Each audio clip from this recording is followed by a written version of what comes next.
May your heart be your guiding key.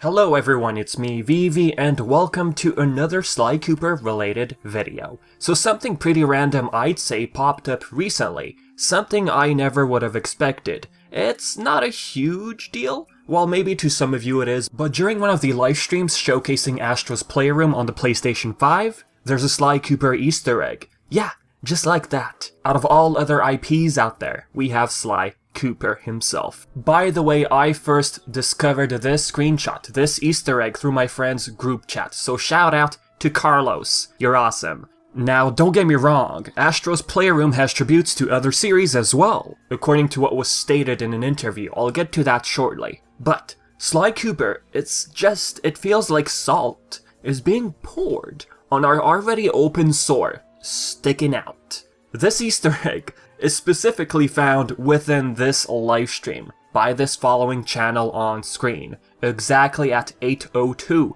of the gameplay. There it is. Sly Cooper trapped inside a vault. Not only do you trap him in a vault with no oxygen, but you also leave the poor raccoon stranded in Egypt. He's probably dying of thirst right now. Bring our raccoon back. Free Sly from Egypt. You might be wondering, what does the Japanese text translate to? Well, pretty much using any random text translator, you get about the same thing. This is a tribute of Sly Cooper. That's what the text says. It doesn't hint at what's to come, of course. The text simply says, hey, I think that's a Sly Cooper tribute.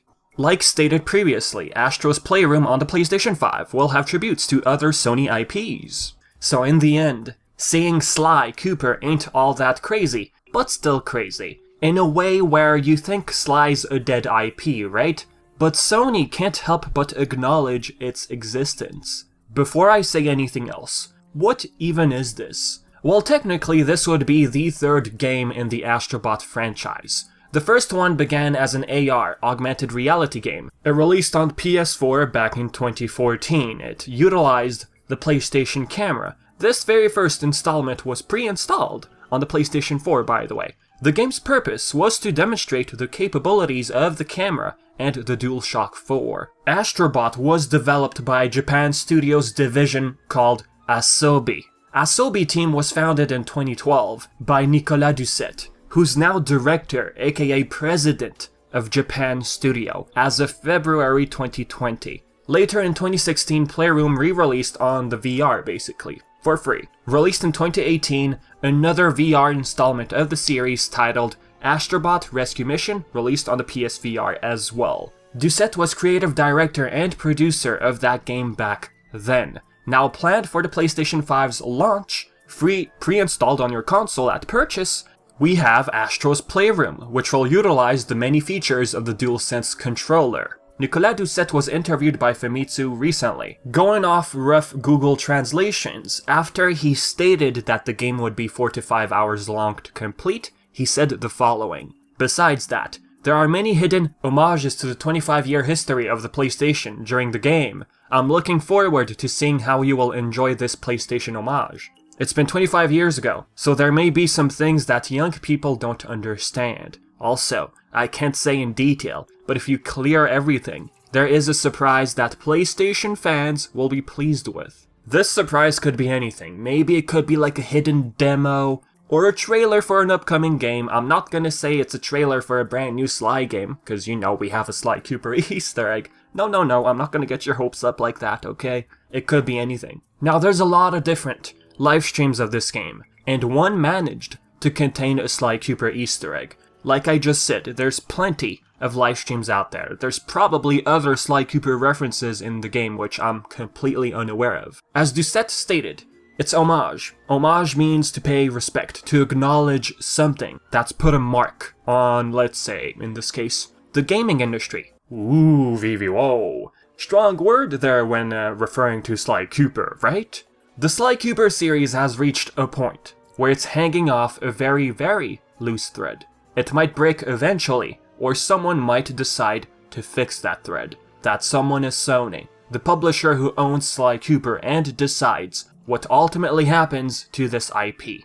Last thing we heard for this series, Sanzaru still had interest. Matt Kramer had an interview with Kinda Funny Games a while ago. Unfortunately, chances are little to none when Sanzaru's involved at this point. The message we've received with Sly 4, back then at least, okay? Back then, not enough people were interested with the series. Whether or not marketing of Sly 4 was bad, the DLC was cut. Remember, Sony is most likely the one who cancelled that plan on DLC because financial reasons. However, despite the rumored lack of sales being the culprit, Sony seems to admire Sly Cooper and is more than aware that fans are demanding Sly 5. Now, there's not really evidence of that. The only thing I have, which doesn't really mean anything, former head of Worldwide Studios, Shuhei Yoshida, did like a tweet of someone mentioning Sly 5 a long time ago. And who is Shuhei Yoshida? Basically the person who Sanzaru told us to contact time and time again if we wanted another sequel. But in the end, look, even if Shuhei Yoshida liked a tweet mentioning Sly Cooper, it's a nothing. All this represents is how cool it is that a former head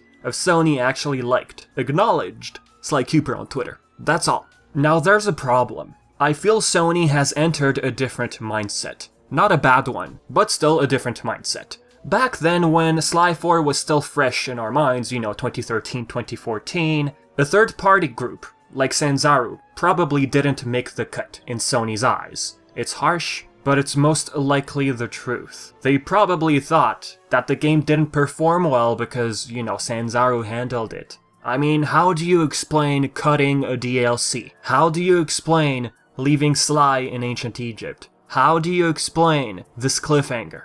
Something happened, there was a huge roadblock, right? Plus, it's not like Sanzaru lost interest whatsoever. No, that never happened. Sanzaru showed interest way before that interview with Kinda Funny Games, by the way. Sanzaru always asked fans to ask Sony, or in other words, Shuhei Yoshida for a sequel, because Sanzaru was so passionate about Sly Cooper. So there you wonder, okay, Sony didn't want a sequel, right? So there you go. Sony makes the decision. Right now, we're in 2020. Not the best year, but 2020. Sanzaru works under Oculus. They're taken. They got acquired for VR.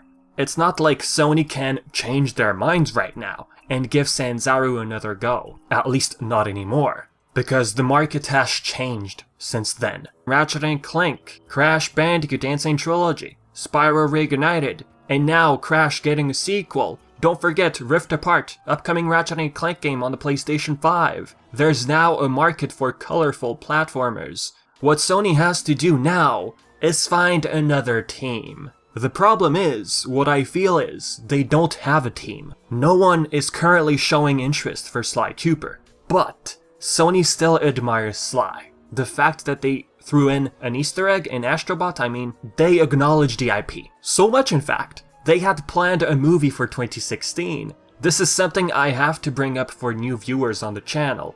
The Ratchet & Clank movie bombed, okay? So the Sly movie was basically cancelled. So fast forward to 2017, a TV show's planned, with PlayStation Productions in the picture now. There's maybe some restructuring going on, where Sony no longer wants to outsource the IP as it originally was with the movie and the TV show. Different companies were going to handle the Sly IP in the animation department. Sony is probably in a position right now where they no longer want to outsource Sly to a third-party company.